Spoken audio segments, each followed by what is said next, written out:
All right, well, let's go ahead and get started. We of course would have loved to have a few more people on here, but they'll probably trickle in. So I want to first quickly introduce myself and my team. My name's Tom. I'm the VP of Sales with Escrow Options. Been with the company now 10 years. Formerly, we were Everest Escrow. We did a quick merger about 3 years ago, and we became Escrow Options, which allowed us to become one of the largest independent escrows in Southern California. So we've continuously grown our brand by bringing on amazing sales reps. We have Dia that now covers San Diego. Dina, you want to say something real quick? Hello, everybody. Nice to see you here. I hope you get a wonderful training today. I know I'm looking forward to it. So thanks for being here. Awesome. And of course, we have Michael Johnson. Michael now covers North Orange County and a little bit of South Orange County. But the benefit of all of our sales reps, we can go anywhere and service anyone. So if there's anything you guys need, let us know. Michael, you want to say something real quick? Yeah, hello everybody, and thank you guys for joining. I also want to mention that we record these, so you can go on YouTube and actually look at these recordings if you miss it, or if you have to jump out a little bit early and you want to spend some more time on it. So you can go on YouTube, Escrow Options Group University trainings, and you'll find all of our trainings on there. Perfect. Thank you. And then we also have Amy Nieto. She covers South Orange County, and I don't think she was able to jump on yet today. And then we also have Kristen Colwell. Kristen covers our LA branches, which are Northridge and Valencia. So if you guys need anything, feel free to reach out to us. I'll put all of our information in the chat so you guys have all our contact info. But our goal here at Escrow Options is not just to close your escrow smoothly, but of course to help you guys increase your business. So if you're not currently working with us or you have a friend that's not using us, please refer them over and give us a call. We'll take care of you guys.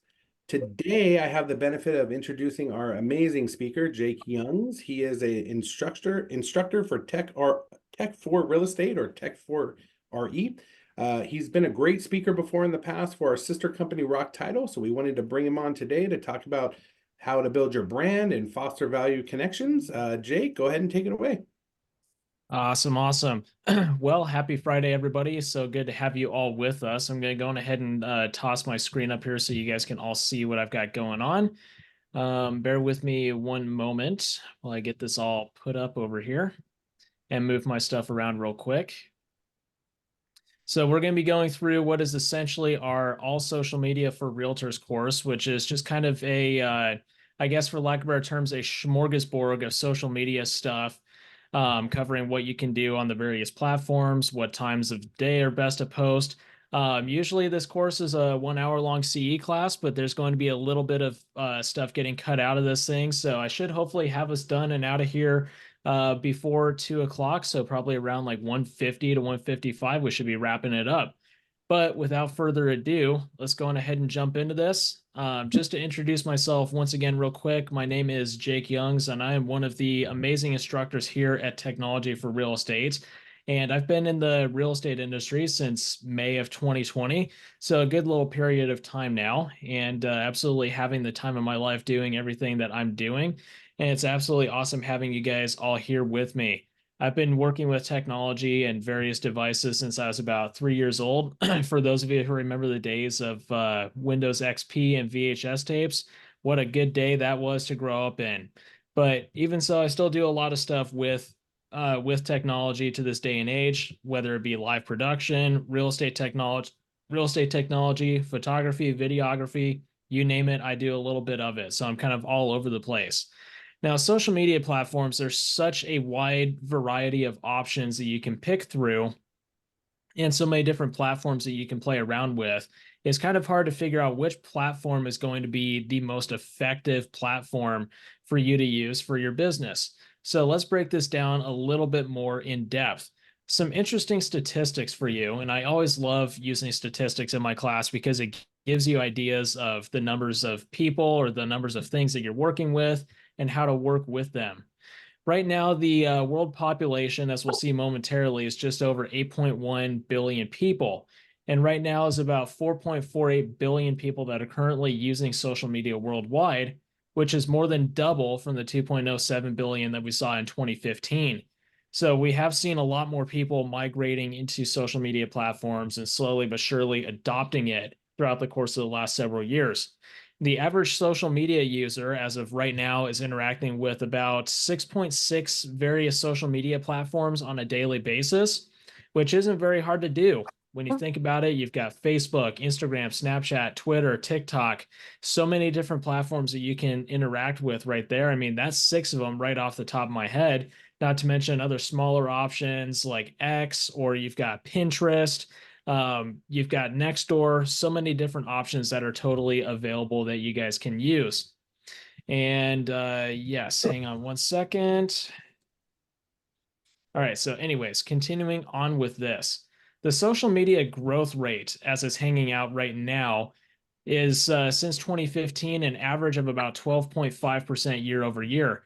However, that growth is kind of on a decline over the course of the last couple of years, just simply because, well, not as many people are signing up for social media platforms anymore. The social media world has kind of gotten a little bit saturated with the sheer number of users that the platform has at the moment. Is when you think about it, social media platforms, you've got so many different options that you can use, and there's only so many people on the face of the earth that can sign up for social media, especially before we start getting bots and stuff involved. So if everybody's starting to get to the point where they've got their social media accounts set up and they're using social media, all you can do is wait for the younger generations to age into social media platforms and start using it. So this is why our social media growth is kind of starting to dwindle, or at least in my opinion, that's why we're starting to see this become more and more of a thing. So social media platforms, right? You've got 8.1 billion people on Earth, just over 8.1 billion people. And there's one social media platform that's currently in existence that has 1.9 billion users on a daily basis. And you can think to yourself for just a second on what you think this social media platform is, but there's only a handful of options that it could be. And this really is the biggest social media platform above and beyond by a long shot. And that specific platform is the Facebook platform. So Facebook has 1.9 billion users that are currently utilizing the social media platform on a daily basis. As of December of last year, Facebook has roughly 3.03 billion active accounts on a monthly basis.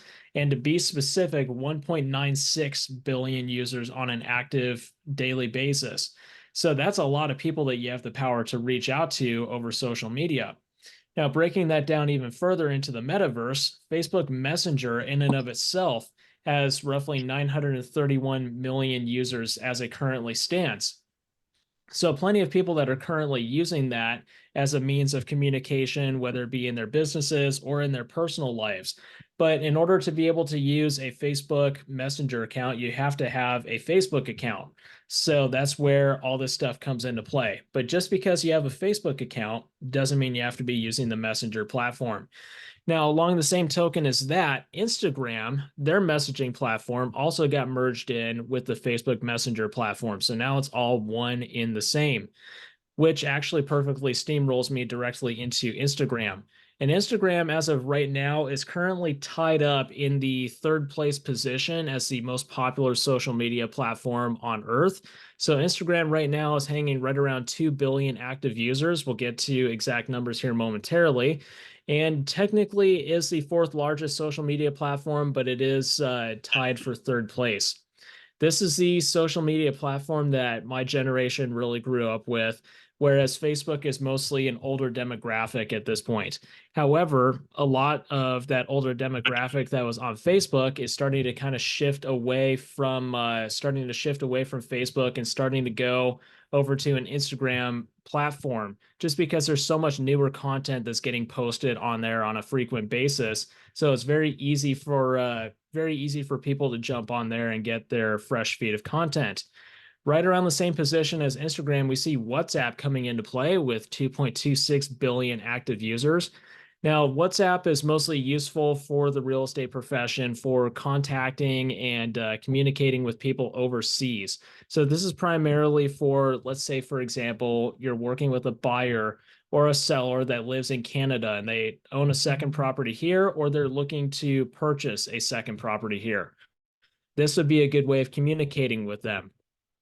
You no longer need to use the actual app on your cell phone in order to get in touch with them, but it's still a handy app to have. And in fact, you can tie your WhatsApp account into all of the rest of your social media accounts if need be. You no longer have to have an actual cell phone to use the account, as I mentioned, but WhatsApp is still a good viable option.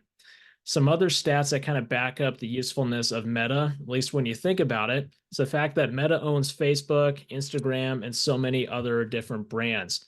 So Meta kind of came as one of the, I don't want to say as a child of Facebook, because this is the company that's over Facebook and Instagram, but Meta was initially the Facebook company. And then back in 2020 or 2021, I think it was 21, is when Facebook kind of took the they took their brand name and they relabeled themselves as the Meta company. So why exactly they did that, we're still not 100% sure, but the way that they've explained it is they're just trying to be more younger and more trendy, I guess, is the idea. But interesting stats backing this thing up is that there's more than 77% of all internet users, so roughly 3.59 billion people, are active on at least one of the Meta platforms. In addition to Facebook and Instagram, they've also got an additional 91 other companies that they have ownership over, so a pretty significant amount. And as of December of 2023, their market cap is hanging at about $840.72 billion. So a pretty good chunk of change, needless to say. Now you're looking at Facebook and Instagram and probably all these different social media platforms. And I'm sure there's one major question going through your mind, because there's always some type of question similar to this going through your mind. And with Facebook, do you need to have a personal page or a business page? And the answer to that question, short and sweet, is yes. You need to have both. You've got to have a business page and you've got to have a personal page. The big thing with business pages is having business pages to handle the majority of your business posting and your business purposes and things like that, is just purely because it keeps you in compliance with Department of Real Estate regulations that you'll run into in your business. So all of your content will be branded to your business, hopefully, as long as you're doing it right. But your page is also branded to your business, which at least here in Arizona, this means that we can post pretty much anything on our page. And so long as it links back to our business, we're going to be good to go. We can reshare it anywhere, however we want to, so long as our pages are branded to us, to our brokerage, and to our businesses. So kind of continuing on with that trend, what I've kind of come to find with business pages is that the Facebook algorithm does not like small businesses. Unfortunately, that's just kind of the way that it is. So the big thing that you really have to do with Facebook is, let's say, for example, you create a business page on there and you want maximum exposure for that business page. It's very easy to invite your friends, your family, your sphere of influence to like and follow your page on Facebook. However, the vast majority of them won't, which is okay. It just kind of is what it is. And even so, even if they do follow your page, chances are, unless that content is hyper relevant to that person and what they're looking at on Facebook, chances are pretty high that the algorithm won't be showing any of your friends or family or anybody that follows your page any of your content anytime soon. So with that being the case, one of the hacks that I've come to find and figure out over the years, is kind of backed up by my personal experience, is if you take your posts off of your business page and reshare them onto your personal page, like post your business stuff on your business page and reshare it to your personal page. Same thing with Instagram, post stuff on your business account and then go over to your personal account and reshare that onto your story or whatever, or even tag your personal account in it.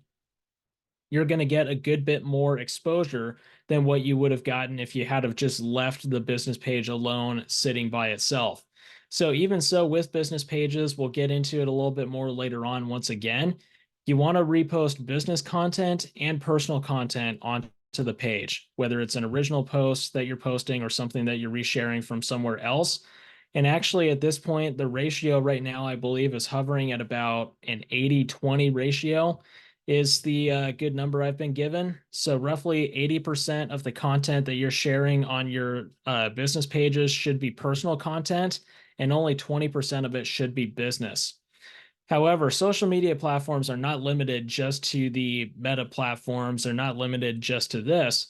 So here's what we're looking at for the most popular social media platforms on the internet today. And keep in mind, this is numbers from 2023, so not the absolute latest and greatest, but pretty darn close. You've got Facebook coming in right at the front runner as the 3.03 billion user platform, and YouTube right behind that. YouTube is becoming a very big deal for real estate professionals as a means of generating leads. Whether you're generating home buyer or home seller leads or just purely creating content for YouTube, this is quickly becoming the biggest social media platform that you can get involved on. I mean, think about it. Whenever you need to learn how to do something, what do? Generally speaking, you're going to go straight over to the YouTube platform and go YouTube that stuff and figure out how to use it. Just like you're sitting in the university right now to learn how to use social media, you go to YouTube and you go to YouTube University, and that's where you learn how to fix your car, fix your toilet, change a light bulb, swap out a light switch, you name it, you can go on YouTube and you can find it one way or another. So that's where that comes into play. And we see WhatsApp and Instagram, just like I mentioned earlier, tied up for third and fourth place. Well, I guess we'll just leave it with third place, but they're both extremely popular, and Instagram is actually growing in users on a pretty consistent basis, whereas I would say WhatsApp has probably slowed down pretty tremendously. WeChat, not entirely sure how exactly that's usable in the real estate world, but it is a communication app. I mean, pretty similar to most anything else. It's just another platform. That's followed pretty closely behind by TikTok. So TikTok is a really good option for your real estate business if you feel like you want to build a good long-term pipeline. And I say a good long-term pipeline because the majority of people on TikTok are probably about, let's say like 12 or 13 years old. So you're probably going to be building a pipeline that's going to be about 20 or maybe even 30 years out from purchasing a home, just depending on who you run into. However, I have known a couple of realtors, one specific one, to sell a house on TikTok. And this guy actually sold a listing on TikTok, not because the person that purchased his home was watching TikTok, but because his son watched TikTok and then came in, showed him the video of the house, and then his dad went and purchased the property as a result of that.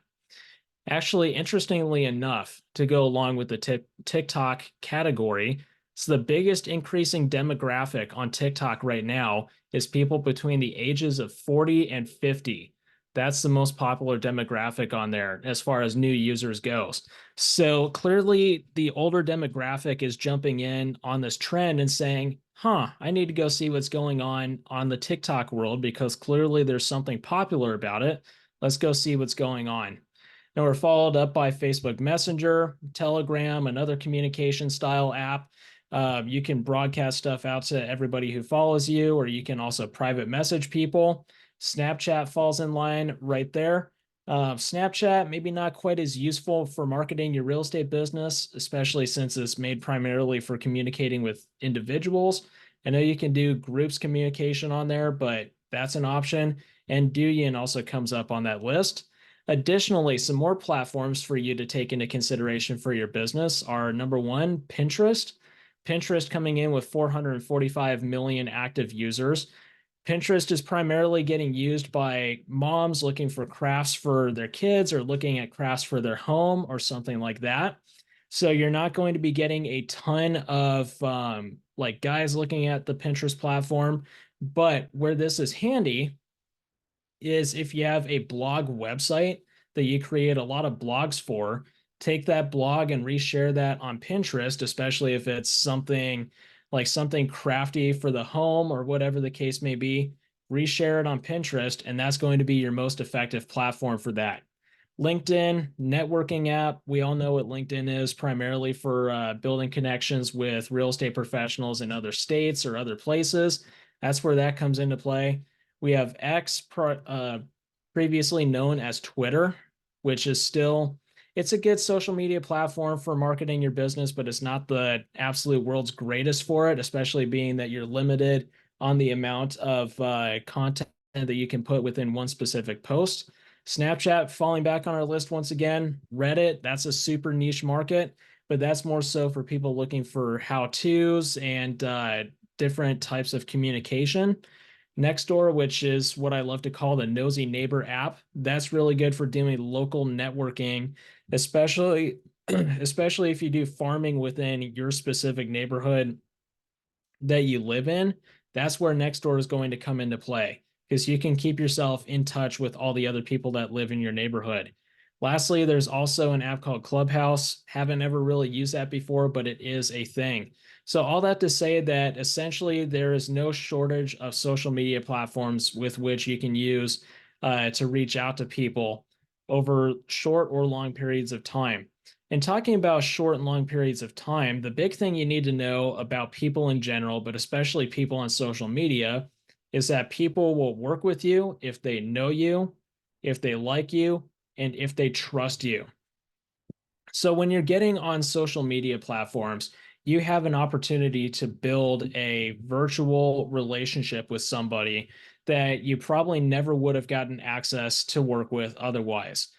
And it can be something super hyper specific, like say, for example, if you're working in the Phoenix area and you want to focus on buyers that are moving from San Diego to Phoenix or vice versa, then you can create content that is specific to that.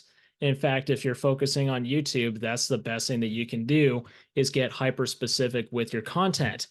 But one thing I will say about social media is you want to be as genuine as you can possibly be with your social media platforms and the content that you're pushing out.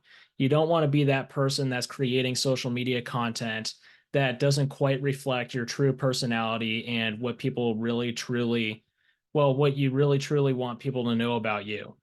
Because people don't want to build this image of you in their minds and in their heads, and then come to find out when they meet you in person a little bit further up the road and go to work with you, that your personality in person doesn't quite match the personality that you have on your social media platforms.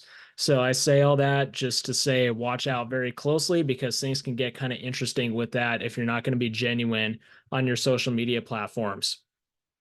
Now, breaking this down even further, taking a look at Facebook and some of the things that you can do with it, one thing that I like to bring up is Facebook Live.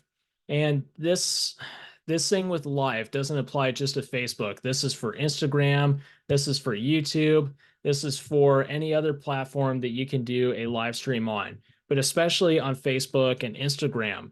Whenever you go live on Instagram, I'm sure you've probably noticed, or at least you've noticed when other people go live, that you get a notification not once, but twice within probably about a minute and a half of somebody going live on Instagram.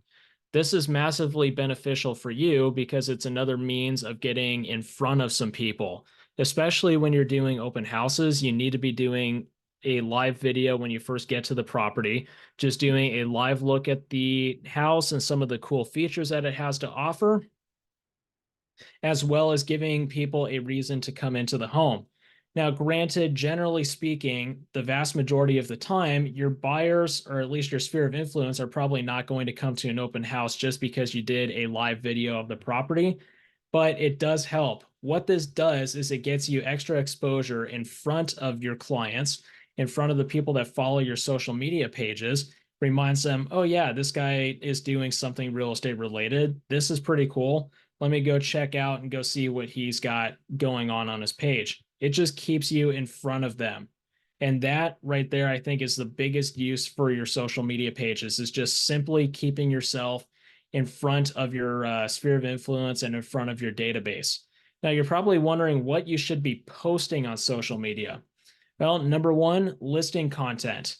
There's so many different listings on the MLS that you can get access to and reshare at any time that you want to. But when it comes to listings, you have multiple different options of things that you can do. Number one, coming soon listings, new listings, under contract, and just closed. Right there, there's 4 different options for social media posts that you can create for your business that you can post literally anytime that you want to, as long as you have a listing that kind of corresponds with the phases that I just talked about. And that's 4 different ways for you to get in front of people just off of one house. Not to mention, you can also go one step further and get reviews from your clients, which, by the way, you should be doing that regardless whether or not you post it on social media or not. you should be getting that on video instead of getting that in writing. I mean, reviews in writing are great, but reviews on video are even better. So lots of different video options. And in fact, videos are the best thing that you can post on social media, especially with Instagram and Facebook. The algorithm likes videos so much better because videos will keep people engaged on the platform for so much longer. And then going into local organizations, there's two examples that I always love to throw out that go along with that. Number one is what I call a marketing minute. And the concept is, let's say I walk up to one of you and one of you owns a coffee shop, could be literally anywhere. And what I'm going to do is I'm going to walk up to you and say, hey, I'm going to give you 1 minute of time on my, going to give you 1 minute time on my social media platform to say whatever you want to say. And then the only thing I'm going to look for in return for that is to be able to do the exact same thing on your social media platform. The beautiful thing about that is you've both just gotten a minute of time to talk about your business however you want to or however you need to, but you've also gotten access to a totally different audience than what you probably would have had access to otherwise. So all these different people that follow the cafe, restaurant, store, whatever small business you just walked into and recorded a video with, you get access to them and they get access to your followers. And maybe, just maybe, they'll also work up some sort of a discount code to where they can walk in and just simply mention that they saw the video with you in it, and they get 10% off of their next coffee or whatever deal you can strike up. So just throwing out that idea because it's one that definitely works. Or the other thing is a local nonprofit, like an animal shelter or something to the likes of that. So let's say, for example, you're like me and you do video shoots with an animal shelter from time to time. So what you do is, or at least what I do, is I'll go and record individual videos of each of the dogs or cats or whatever they have up for adoption, and I'll reshare them on my page, but I'll also ask the animal shelter to share them on their page. The cool thing about this is that it gets me extra exposure, it gets them some extra exposure, and it's beneficial to both of us and extra beneficial to the dogs and cats because it helps them to find a home and get into a loving family. I know this list says some personal content, but like I said earlier, that ratio should be more like an 80-20, where you're posting mostly personal content and about 20% business content. And the last thing that you can do is market updates. And we'll break this down into some more types of videos that you can do a little bit later on, but we'll get to that when we get to that. We've talked about some ideas of what to post, but now you're probably wondering when exactly you should be posting on social media. Well, we've got some overall like general studies of some of the better times to post on social media, but you've really got to figure it out for your own business and when your own target audience is active. But I can give you some ideas on when some good times are to post. This first slide that I'm tossing up for you is just an example of best times to post on social media in general.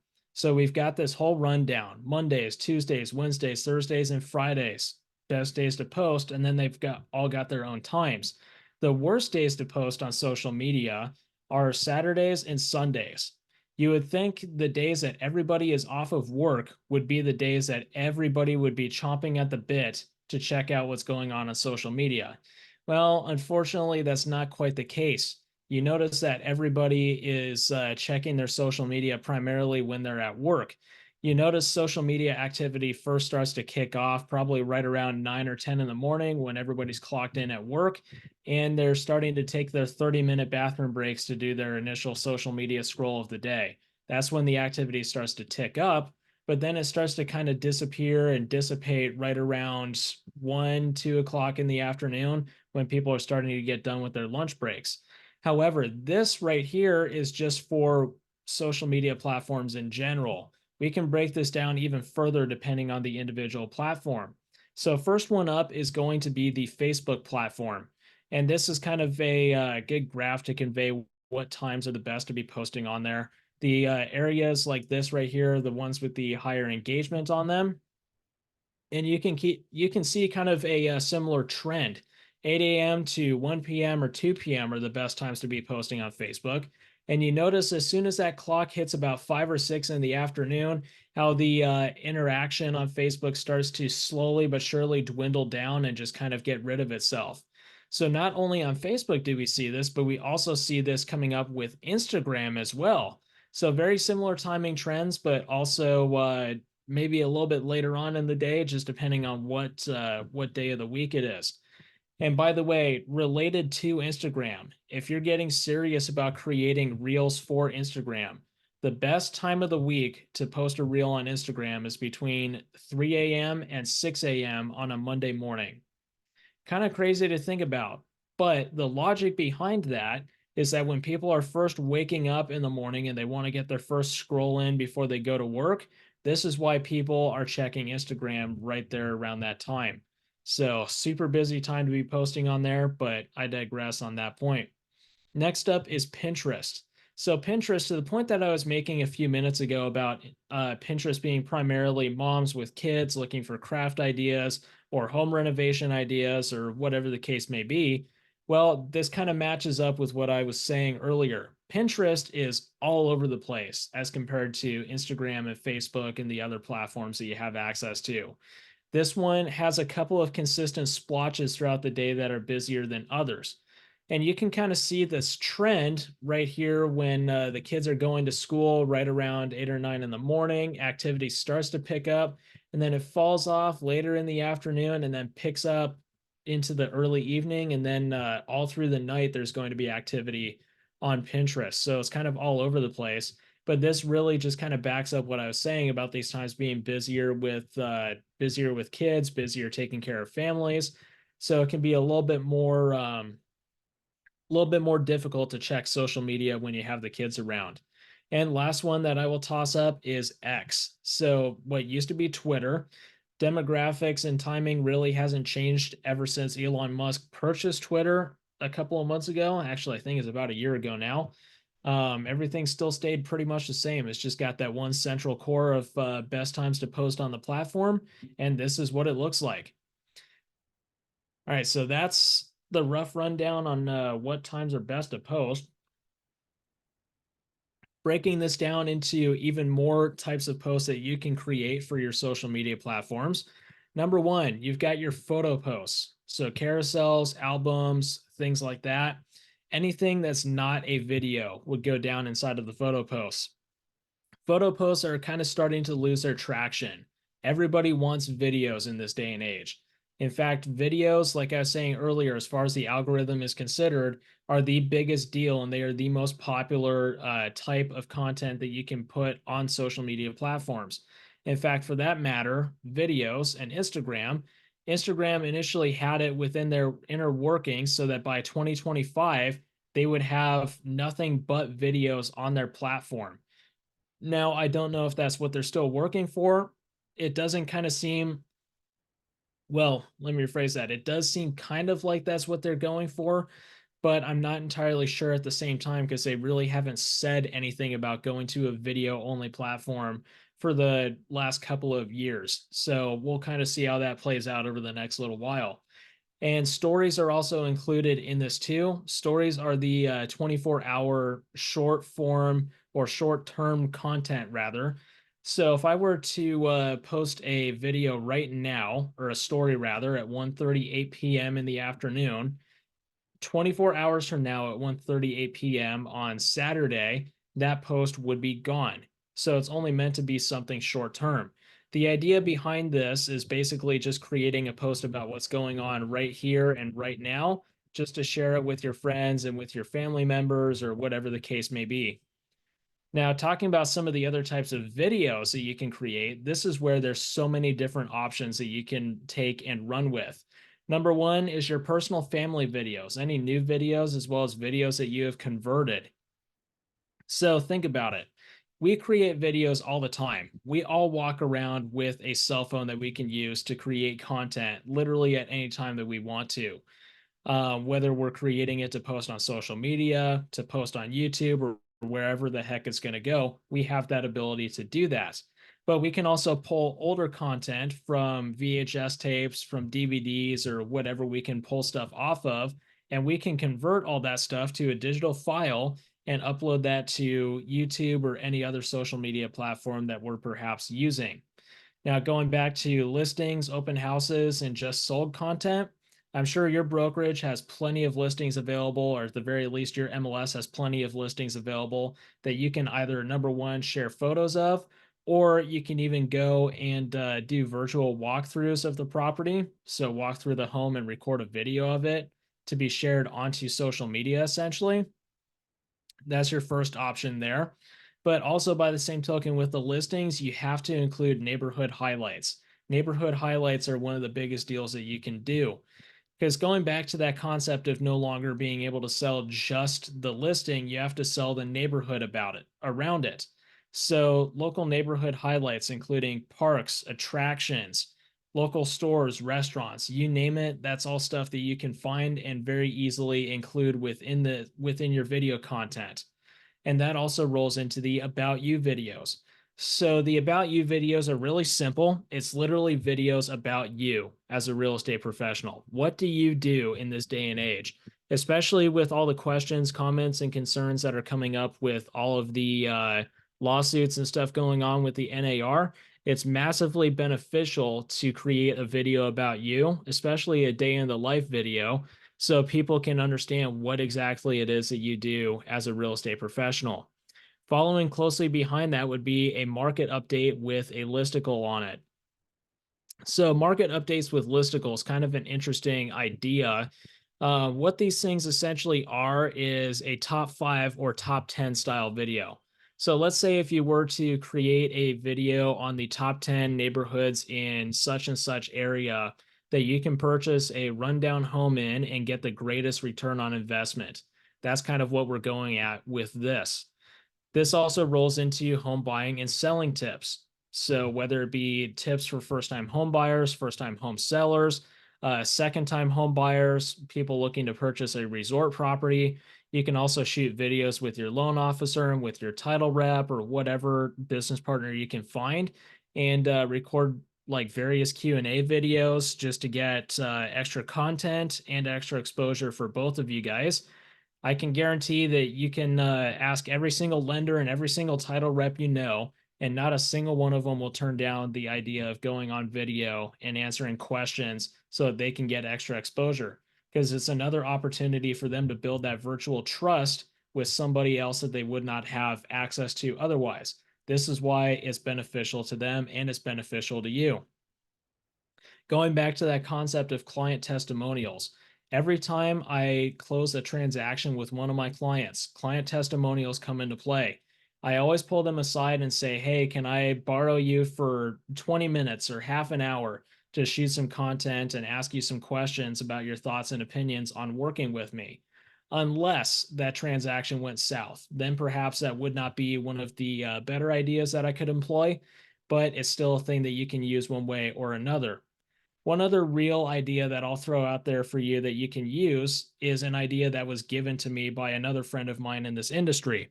So let's say one thing that you can do to create a video series that's easy to update on a frequent basis, and you can create content for it as much or as little as you want to, is a series on this is what I like about whatever state you live in on a daily basis. So for me, being in Arizona, I can find something that I like about Arizona and create a video on it saying, this is what I like about Arizona today. This could be as simple or as not simple as you want it to be. So you could shoot a video on, I don't know, you walk outside and there's a lizard sitting on your front porch. Well, this lizard is what I like about Arizona today. So this is what my content is going to be about. Just pull out your phone, shoot a quick video of this lizard, post it on your social media. There you go. There's video 359 in the series out of however many videos you intend on shooting. And it can just go on and on and on depending on what you find. You can include small businesses. You can include different locations, shops, restaurants, attractions, trees, clouds, you name it. You find it, you can put it in a video.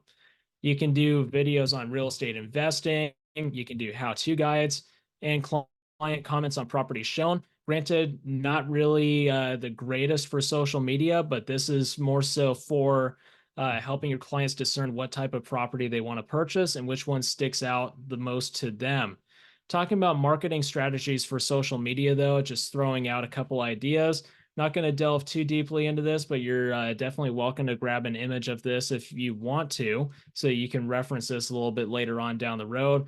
But the biggest one that I will say that you can employ for your real estate business on social media is be yourself. Don't be afraid to be animated. Show off your real and true personality. Just like I was saying earlier, don't let somebody build or understand a false reality of what you are or who you are. It's only going to come back to bite you in the rear end a lot more when they actually go to work with you a little bit down the road. I'm going to give you some ideas on some places that you can go to get social media content.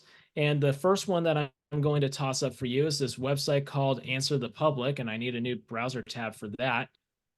So let me bring this guy over here and go to Answer the Public, which is at answerthepublic.com, as you would probably come to suspect. And what you would do is you can come over here and select any of these different platforms: Google, Bing, YouTube, TikTok, and Amazon. And let's say we come down here and we type in, I'll say in my case, Phoenix Real Estate. Punch that in. And what this is doing is this is going through Google, and it's going to find the most popular questions that people are searching for in relation to Phoenix real estate. So it's going to think about it for a minute,